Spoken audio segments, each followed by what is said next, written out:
Nosso agradecimento aos integrantes da banda marcial, aos músicos da banda marcial de Goiás Pinto, que retorna em instantes.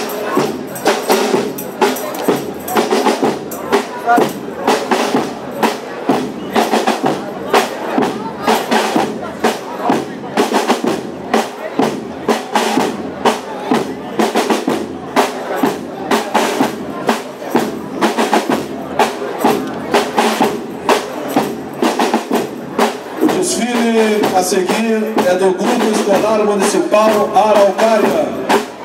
Devido à necessidade de uma escola no bairro Pereira Alves, a comunidade entrou com o pedido na Câmara Municipal de Lages para ver o funcionamento de uma escola no então distrito de Goiás Pinto, onde existia apenas o Colégio Estadual Nossa Senhora dos Prazeres.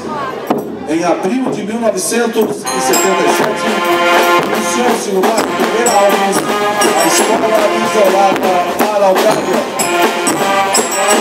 A escola recebeu este nome devido ao grande número de mineiros Araucária existente na região. Sob a coordenação da primeira professora Durante Duarte, a escola funcionava em um público com 28 alunos matriculados, todos da primeira série, com idade até 16 anos, e as aulas eram ministradas sempre por alunos.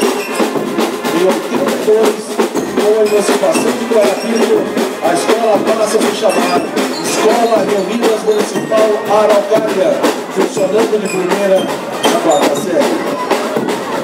O quadro administrativo é formado pela diretora Simone Gomes Farias, tem como secretária Elva Luciane Machado e técnica pedagógica Silvânia Amaral Faé.